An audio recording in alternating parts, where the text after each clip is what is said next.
Thank you so much for having me here. You'll have to excuse my throat. I am coming down with something from kindergarten.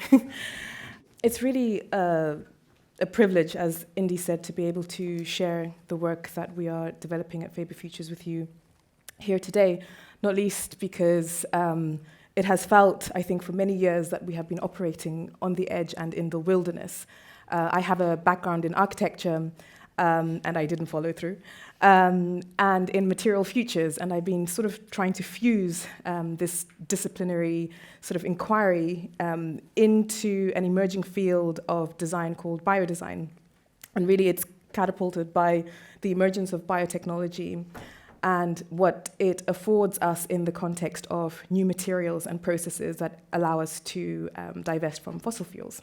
And so architecture, I think of scale, I think of responsibility to society in a very tangible way. Materials is about zooming in on the science of how atoms come together to build the world around us. And so biotechnology is offering this new paradigm where we can design with living systems, new capabilities that we've never seen before, potentially advancing the kinds of performative qualities our materials have across the built environment and beyond. And this is very exciting for us at Faber Futures because we understand biotechnology not as something that exists within a vacuum, in a lab locked up away by some big evil corporation, but as a tool, and a tool that arguably we should all have some form of access to, access that allows us to become responsible stewards of this incredibly powerful technology. And so design and culture for me are the sort of the brackets around which we're thinking about biotechnology. What are the implications and the possibilities of what's happening at a laboratory scale and into the real world? And so Faber Futures is developing work really at the intersection of these three sort of multi-sectoral thematics, industry, institutions, and brands. And I think the reason why, and I would say it has emerged organically in that way, the work exists here, is because we take a rather systemic view of how biotechnology and design come together. And so during the pandemic, we were all holed up at home and thinking about the role design has played in shaping the world of 2020. And thinking very carefully about our field and biodesign and what role we want to play, seeing as we are operating, within this institutional, brand-oriented and technology industry facing way. And we sort of alighted on this momentum around the bioeconomy, and bioeconomy felt nebulous and too all-encompassing in a way, and I think we alighted on the notion of designing for living economies, and I think that designing for a living economy starts to capture what's happening beyond bio-related things like biodesign. And I think all of the presentations that we've seen today are about designing for living economies, and so how do we define that? We have a working definition here. A living economy is a concept that recognizes economic systems that go beyond conventional growth and profit measures, and really emphasizing the social and environmental health of this planet, resilience and civic agency. And the civic agency piece is so important because our agency in our biological futures is about our proximity to these technologies. And right now, we are, I would say, early in this biotech, or the century of biotechnology, as it's noted. And so there's this huge opportunity to bridge that gap between the civics aspect and what is happening upstream. And then biodesign comes up as a terminology, obviously, to describe the practice that we're engaged in. And I bristle a little bit because it doesn't quite encompass, I think, the breadth of the work that we are trying to unpack here. So I would say a market-led definition of biotechnology is design that's integrating living systems and biological principles to create sustainable materials, products, and services. That's how it is being shaped by the market. And that's an important definition, but we are curious about whether or not that encompasses the kind of value drivers that we want to see for a world that flourishes. And so we've been asking about new forms of biological partnerships that we form with living systems that go beyond the extractive mode of take whatever the organism makes and make more of what you've been making already with it.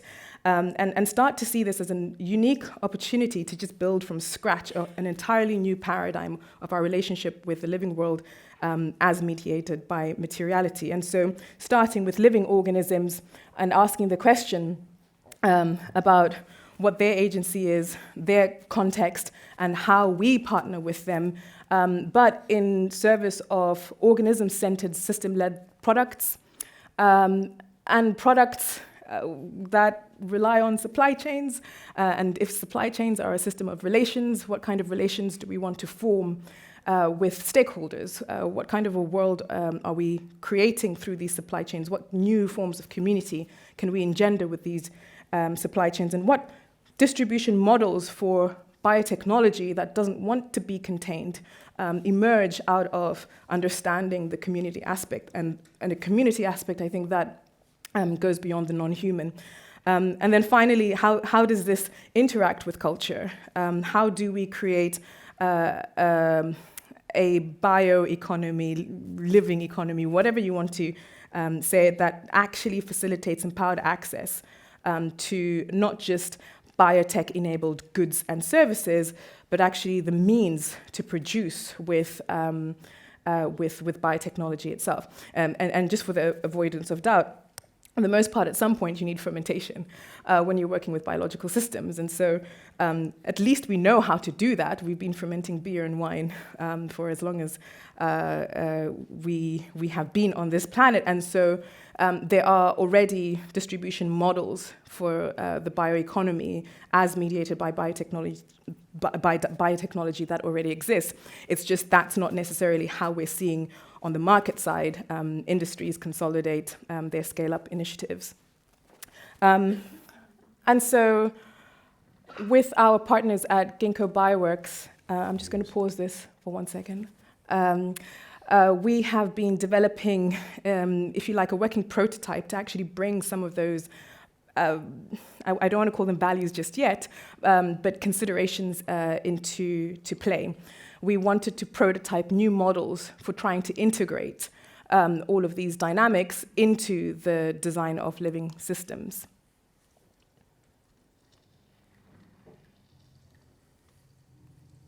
This is living.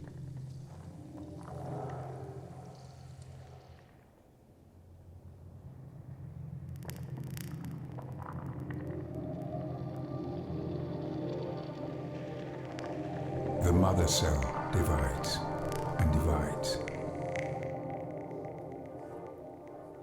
to create 4.54 billion life forms. Life cycles, lifetimes. It's the grand strategy, the original technology, amplified by the novel. It's synthetic. It's biology. It's a bacterium, a breath, a bud, a bloom, a bird, all beasts. Microscopic miracles, monumental moments. The subject, the author. The search for the spellbinding, where the earth is electric and something silent makes its mark. It's an ancient process that the future depends on. The promise to exist, to awaken, move, grow, and renew, renew, renew.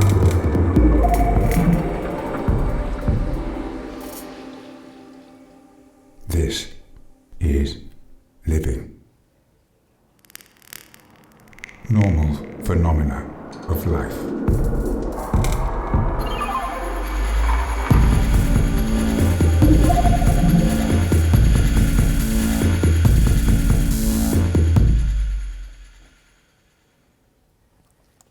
So normal phenomena of life was conceived of in 2021, just as we were coming out of the pandemic. It really felt like a time to do what we were talking about and to figure out how to do something that we hadn't really seen before. We designed a brief with our collaborators at Ginkgo Bioworks around building a platform to experiment with new emerging biotechnologies and how they actually live in the real world. And we are seeing a lot of new interventions, not necessarily coming to market, but being prototyped and being showcased as future materials with brands. But we are very cognizant of the market dynamics that shape what products are prioritized, and the fact that we have no idea what that value chain looks like for us to, as a public, to have a very good understanding as to whether or not these products are going to offer better, however you define better. And so we wanted to do three things, or answer, if you like, three questions. How do we accelerate the adoption of biotech-enabled products? Our assertion at the time was, okay, well, you create an innovation catalyst, we create some new supply chains, we tailor the business models around the things that we're going to make, and we create inspired partnerships, because part of the job that we're doing is demonstrating new possibility space. Can we make biotechnology relatable to a wider audience? And wider audiences, like everyone from my mom to folks over at Parliament who are thinking about technology roadmaps in the UK, but don't necessarily always have a good handle of what the power of these technologies actually affords. And so being able to demonstrate, literally by showing something that has been made using biotechnological inputs is an amazing way to demystify and to quickly get to the heart of the issue, which is, sure, we're looking at a thing, but that thing didn't come out of thin air. There's an entire value chain now that you have to consider. And then how do we navigate risk? And everyone who is playing in this field is navigating risk by prototyping in public. Tends to be that they're prototyping in private. And so having a space where we are willing to make mistakes, because that's our remit, and figure out how you navigate that is a very important model as we are trying to experiment with new ways of doing things. And so on the front end, Normal Phenomena of Life is a retail platform where you can buy products that are made using biotechnology. And we've worked with our partners at Studio Airport to design an interface that encourages you to learn more about the product, about who is behind it, from the designers to the biotech companies, building an editorial around it to start storytelling about this in a way that isn't technical, in a way that's inspiring, in a way that moves people, in a way that motivates people to want to be part of this and to bring their insight into it. And that's all well and good, except that when we first started the project, there were like no products to speak of. Because that's how early we are, and that's how nascent, I think, the commercialization of these technologies is right now.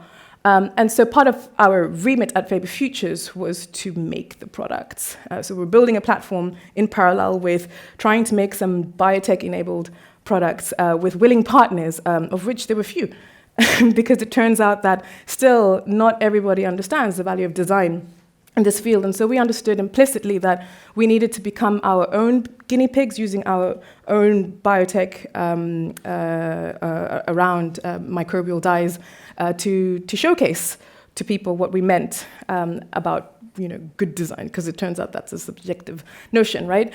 And so we had to sort of develop a product development roadmap that was based on the fact that we were going to be fermenting organisms or working with organism-derived products, and that there's a culture through which, and even a language, you want to do that. It's not business as usual. And so starting with the organism, a very good understanding of like, what is this organism? So don't start with the product you might want to see on the platform. Like, what are the conditions of this organism?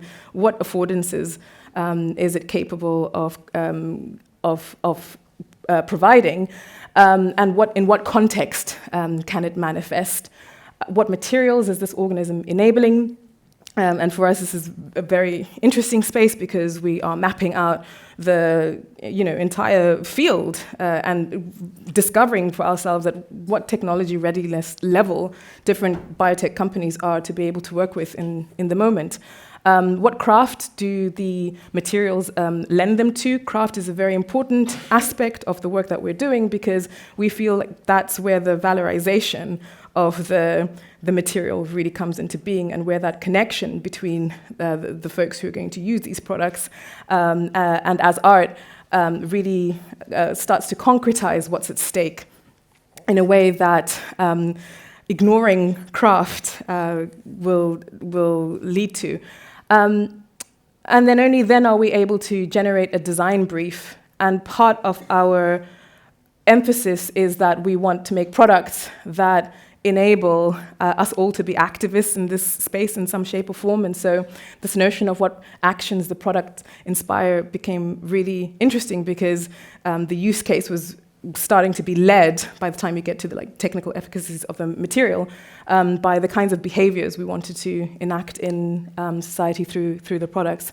So I'm going to give you a quick rundown of some of the NPOL originals that we have been designing on the platform, starting with NPOL, or the Exploring Jacket, which is based on our microbial dye technology. We've worked with a host of different partners in the UK to make this possible, and to make this possible in a way that is operating on a very small footprint.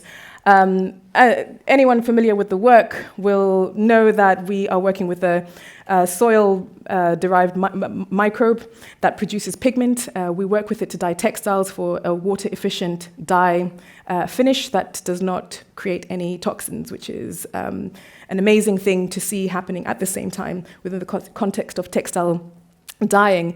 Previous work had focused on lab-scale intervention. So the most we had ever really fermented was maybe 200 mils worth of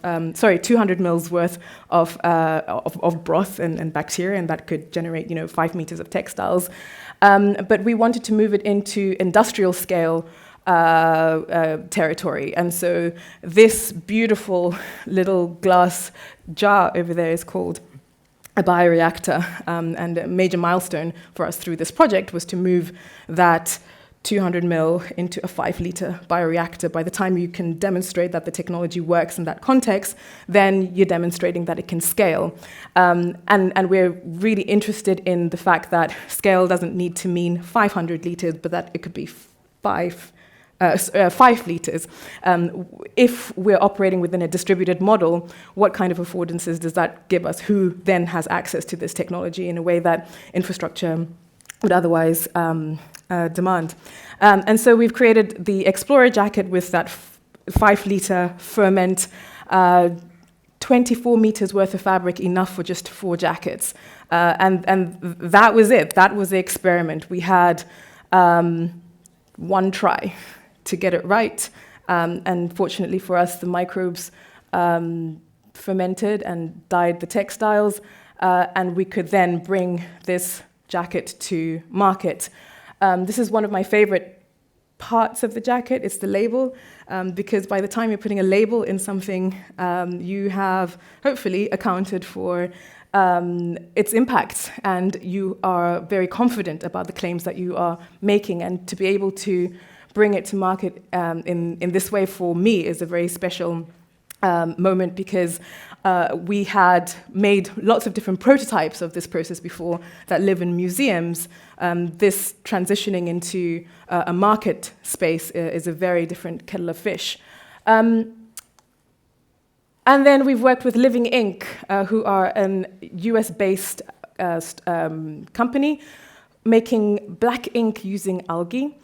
And it's a very exciting company because it sounds really small, but they are looking to replace black ink which is in all of the books that we read, with algae rather than using its petroleum derivative.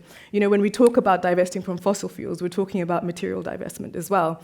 And so every intervention, I think, is going to help us get to that place. We partnered Living Ink with typographer and letterpress artist Calvin Smith to develop a limited edition print. And his intervention is very simple with the Breathe In edition, Lessons from the Living World, where he reminds us that algae absorb carbon dioxide and produce oxygen. It's a really beautiful way of showcasing this material, and what we learned from this process is that for Calvin, who's worked with typography and letterpress as a craftsperson for over a decade, over 2 decades, I should say, this drop-in replacement is performing better than the petroleum. And so we have this idea, the petroleum-derived ink, we have this idea that, none of these materials are ever going to be as good as, and actually, for the first time, he can bring his child into the studio because he's working with non-toxic chemicals, and the effect on paper is superior to previous materials he's used before. And then I'll just close with a final example, a sneak peek of biomason, a sneak peek of a project that we are currently developing and bringing to market within the next couple of months. We are working with biomasons bioconcrete. They make bioconcrete working with a bacteria that calcifies aggregate into concrete. And their core business is the built environment, and so replacing concrete is going to be a massive part of reducing our carbon emissions. And we were interested initially by the potential of actually working with this moldable process to create new artifacts, and realized that a slightly different set of priorities were in emergence here. Instead, we received a ton of tiles of a very specific dimension. And that got us thinking about what the waste streams are for these new biomaterials, and whether or not the intervention for the designer is upstream with the tech, or if it's actually thinking about what circularity and long life looks like. And so, looking at waste that is generated through demolition, can we start to think of ways in which we can incorporate these new materials into other products? We've been working very closely with Mito and Monday to develop a design for disassembly approach to a modular lamp, where all of the components are designed for disassembly. And so the notion here is we still need to figure out a way to work with bio-designed materials in a circular way. What's our best attempt at doing that, given the constraints that we have? We're also looking for a launch partner, so if anyone is interested, please find me for this product. But for me, this project really starts to demonstrate how biodesign isn't a niche field. It's actually just design, and that all sorts of different players should have access to these materials to actually bring their expertise into how they think they can be carried through that circular journey. So what have we learned doing this process so far? We only launched in 2023. So things are ongoing, but we've learned that a supply chain is really a living network of relations, and that this has to be cultivated with kid gloves.